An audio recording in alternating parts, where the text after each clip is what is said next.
नमस्कार महाराष्ट्र, मी निकिता पाटील आणि आपण पाहताय TV9 मराठी। या बुलेटिनच्या सुरुवातीलाच आपण राज्यातल्या विविध जिल्ह्यातल्या घडामोडी जाणून घेणार आहोत। अर्थातच पाहूयात 36 जिल्हे 72 बातम्या।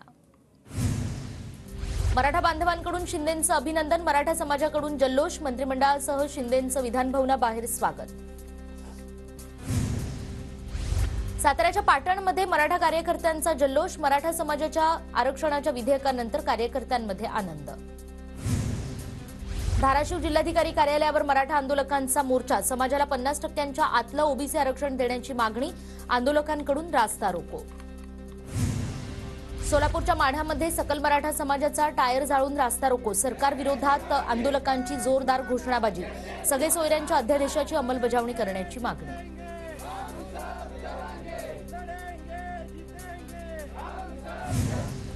सोलापूरच्या बार्शीमध्ये मराठा आंदोलकांची तब्येत खालावली, मराठा आंदोलक आनंद काशीद यांचं 10 दिवसांपासून आमरण उपोषण सुरू। जिल्हाधिकारी कार्यालयावर मराठा तरुणांचा मोर्चा धडकला, परळी ते बीड पायी प्रवास करत सरकार विरुद्ध जोरदार घोषणाबाजी, समाजामध्ये फसवणूक झाल्याची भावना। हिंगोलीच्या औंढा नागनाथ तालुक्यात मनोज जरांगेंच्या समर्थनार्थ सकल मराठा समाजाचा रास्ता रोको, रास्ता रोकोमुळे मार्गाच्या दोन्ही बाजूला वाहनांच्या रांगा। कांदा निर्यात बंदी 31 मार्च पर्यंत कायम, वाणिज्य मंत्रालयाचे सचिव रोहित कुमार यांची माहिती, अमित शहांच्या घोषणेला वाणिज्य विभागाच्या सचिवांकडून केराची टोपली। राज्यातील निवासी डॉक्टर गुरुवारपासून संपावर, विद्यावेतनात वाढ, वसतिगृहाच्या दुरुस्तीच्या आश्वासनानंतरही अंमलबजावणी नाही। उपमुख्यमंत्री देवेंद्र फडणवीसांचा सातारा दौरा पुढे ढकलला, जेपी नड्डांच्या मुंबई दौऱ्यामुळे फडणवीसांचा दौरा पुढे ढकलल्याची माहिती। नांदेड लोकसभा जिंकायची तर वंचित आघाडीची साथ महत्वाची, नांदेडमध्ये झालेल्या काँग्रेसच्या बैठकीत पदाधिकारी आणि नगरसेवकांचा सूर। आमदार निलेश लंके आणि विखे पितापुत्रांकडून सांस्कृतिक कार्यक्रमांचं आयोजन, लोकसभा निवडणुकीच्या पार्श्वभूमीवर नगरचं राजकारण तापलं। दिंडोरी लोकसभेच्या जागेसाठी राष्ट्रवादीच्या पदाधिकाऱ्यांची आग्रहाची भूमिका, भाजपनं नाशिक लोकसभा मतदारसंघावर दावा ठोकल्यानंतर अजित पवार गटाची दिंडोरी लोकसभा मतदारसंघासाठी चर्चा। जळगावच्या भुसावळ तालुक्यातील साकेगावमध्ये सहकारी सोसायटीच्या निवडणुकीत भाजप प्रणित शेतकरी विकास पॅनलचा विजय, 13 पैकी 8 जागांवर विजय मिळवून शरद पवार गट प्रणित लोकमान्य विकास पॅनलचा पराभव। लोकसभा निवडणुकीपूर्वी अमरावती जिल्ह्यातील 67 ग्रामपंचायतीच्या निवडणुका, 23 तारखेला मतदार यादी अंतिम झाल्यानंतर निवडणूक लागण्याची शक्यता। बुलढाणा जिल्ह्याच्या खारपान पट्ट्यातील 128 गावांचा पाणीपुरवठा आजपासून बंद, संग्रामपूर आणि जळगाव जामोद तालुक्यातील ग्रामपंचायतींवर तब्बल 13 कोटींची थकबाकी न भरल्याने 128 गावं आजपासून पाण्याविना। नाशिकच्या नांदगाव शहरालगत असलेल्या मल्हारवाडी गावाला 40 दिवसांपासून पाणीपुरवठा नाही, ग्रामस्थांमध्ये संताप, नादुरुस्त पाईपलाईनमुळे पाणीपुरवठ्याला उशीर। पुण्याच्या पुरंदर तालुक्यातील पश्चिम भागात तीव्र पाणी टंचाई, गराडे धरणातील पाणी कमी झाल्यानं सासवडसह पश्चिम पट्ट्यात पाणी टंचाईच्या झळा। जळगावमधील धरणांमध्ये सध्या केवळ 57% पाणीसाठा, 15 गावांना तब्बल 16 टँकरद्वारे पाणीपुरवठा, तर उन्हाळ्यात टंचाईची तीव्रता आणखी वाढण्याची शक्यता। नाशिक जिल्ह्यात दुष्काळाची गंभीर परिस्थिती, 437 गावात आणि वाड्यात टँकरनं पाणीपुरवठा सुरू, जिल्ह्यात दुष्काळाचं संकट। कोयना धरणाचे स्लुईस गेट उघडून कोयना नदीमध्ये 500 क्युसेकनं पाण्याचा विसर्ग सुरू, सांगली पाटबंधारे विभागाकडून सिंचनाची मागणी वाढल्यानं गेट उघडण्याचा निर्णय। पुढील काही दिवसात विदर्भ आणि मराठवाड्यात वादळी वाऱ्यासह जोरदार पाऊस पडणार, काही ठिकाणी अवकाळी पावसाच्या सरी कोसळणार, हवामान खात्याचा अंदाज। वाशिमच्या मालेगावमधील कोल्ही लघु पाटबंधारेतील कालव्याच्या पाण्याची नासाडी, रात्रीच्या सुमारास सोडण्यात येणारं पाणी थांबवून त्याचं उन्हाळ्यात नियोजन करण्याची पांगरी नवघर येथील शेतकऱ्यांची मागणी। अहमदनगरमधील श्रीगोंद्याच्या खांडगाव वडगुळ ग्रामस्थांनी पंचायत समितीमध्ये भरवली शाळा, बदली होऊन आलेले शिक्षक शाळेत हजर न झाल्यानं ग्रामस्थ आक्रमक।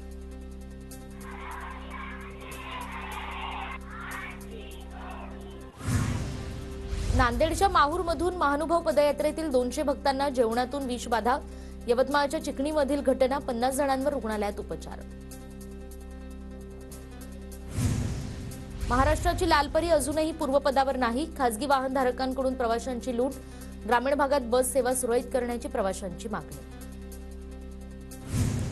शेतकरी आंदोलकांच्या समर्थनार्थ शरद पवार गटाचं आंदोलन, शेतकऱ्यांची एमएसपीची मागणी लवकरात लवकर मान्य करण्याची मागणी. सांगलीच्या जत तालुक्यातील पाणी प्रश्नावर गावागावात चक्काजाम, जत तालुक्यातील 65 गावं पाण्यापासून वंचित, पाण्यासाठी सरकारने लवकर पर्याय काढावा अन्यथा तीव्र आंदोलन करण्याचा इशारा. वाशिमच्या रिसोड तहसील कार्यालयासमोर नवीन रेती धोरणाच्या अंमलबजावणीसाठी 7 दिवसांपासून उपोषण सुरू. मात्र तहसीलदारांची उपोषण सोडवण्याऐवजी उपोषणकर्त्यांना अरेरावी, तहसीलदारांची मंडप काढून फेकण्याची धमकी, उपोषणकर्त्यांचा आरोप. जळगावातील जिल्हाधिकारी कार्यालयात एरंडोल तालुक्यातील नागरिकांकडून निदर्शनं, चौपदरीकरण झालेल्या राष्ट्रीय महामार्गाला अंडरपास बोगद्यासह प्रवासी सुरक्षेच्या दृष्टिकोनातून उपाययोजना करण्याची मागणी. परभणीतील कारेगाव रस्ता दुरुस्तीच्या मागणीसाठी ममता कॉलनीतील पाण्याच्या टाकीवर चढून आंदोलन, रस्त्याच्या दुरावस्थेमुळे नागरिकांसह मोठा त्रास. उजनी धरणात स्वाभिमानी शेतकरी संघटनेचं जलसमाधी आंदोलन, उजनी धरणातून पाणी सोडल्यानं धरणात कमी पाणीसाठा शिल्लक, कालव्याचं पाणी तातडीनं बंद करण्याची मागणी. नाशिकमधून युरोपमध्ये 197 मेट्रिक टन द्राक्षांची निर्यात, राज्यातून झालेल्या द्राक्ष निर्यातीमध्ये नाशिकचा 91% वाटा. वाशिमच्या वाई परिसरात रब्बी हंगामातील गव्हाच्या काढणीला सुरुवात, करप्या रोगाचा फटका बसल्यानं गव्हाच्या उत्पन्नात घट होण्याची शक्यता. भंडारा जिल्ह्यात लाल मिरचीच्या सात्रानं दिला शेकडो नागरिकांना रोजगार, रोजगारासाठी स्थलांतर लांबलं. वाशिममध्ये नुकसानग्रस्त सोयाबीन उत्पादक 4 महिन्यांपासून मदतीच्या प्रतीक्षेत, रस्त्यावरील हायमास्ट लाईटमुळे सोयाबीनला फुलं आणि फळधारणाच न झाल्यानं शेतकऱ्यांची कृषी विभागाकडे तक्रार. नांदेड जिल्ह्यात केळी पिकावर करपा रोगाचा प्रादुर्भाव पुन्हा वाढला, रोगामुळे केळीच्या बागा वाळतायत आणि बळीराजा त्यामुळे संकटात.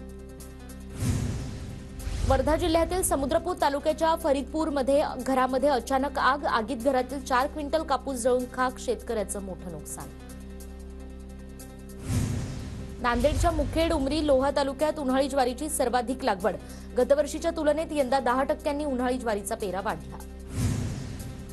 बिगर बासमती आणि तुकडा तांदळाच्या निर्यात बंदीमुळे बासमती तांदळाच्या निर्यातीत मोठी वाढ, आर्थिक वर्षाच्या अखेरपर्यंत मागील वर्षाच्या तुलनेत निर्यातीत 15% वाढ होण्याचा अंदाज. धुळ्यामध्ये फ्लॉवर आणि कोबीला अवघा 8 ते 9 रुपये किलो दर, लागवडीचा खर्चही निघणं कठीण, शेतकरी आर्थिक संकटात. नंदुरबारच्या अक्कलकुवातील मोलगी गावात मागील 12 दिवसांपासून वीज पुरवठा खंडित, महावितरण कंपनीचं दुर्लक्ष, वीज नसल्यानं रब्बी हंगामातील शेतीचं मोठं नुकसान.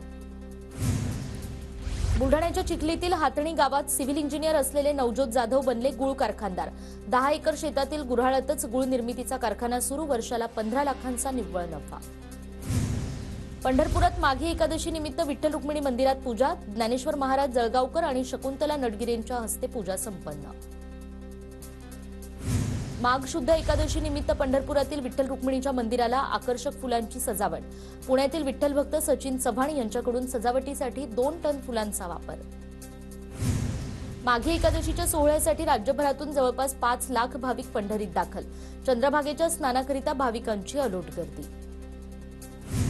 वातावरणातील बदलामुळे रुग्णसंख्येत वाढ, उपचार घेण्यासाठी नागरिकांची शासकीय रुग्णालयात गर्दी, शासकीय रुग्णालयात केवळ 30% कर्मचारी उपलब्ध. नागपूरच्या शासकीय रुग्णालयातील रोबोटिक सर्जरी सिस्टीम खरेदी करण्याचा आदेश वादात, बंगळुरूच्या इंट्युइटिव्ह सर्जिकल इंडिया कंपनीकडून याचिका दाखल. नाशिकला चाइल्ड पॉर्नोग्राफीचा विळखा, शहरातील 33 जणांवर गुन्हा दाखल, शेकडो युजर्सची यादी सायबर पोलिसांकडे, 2 वर्षात 58 संशयितांवर गुन्हे दाखल. पुण्यातील कुरकुंभ MIDCमध्ये ड्रग्ज रॅकेट उघडकीस, अर्थकेम लॅबोरेटरीज कंपनीवर पुणे पोलिसांचा छापा, मोठा बंदोबस्त तैनात.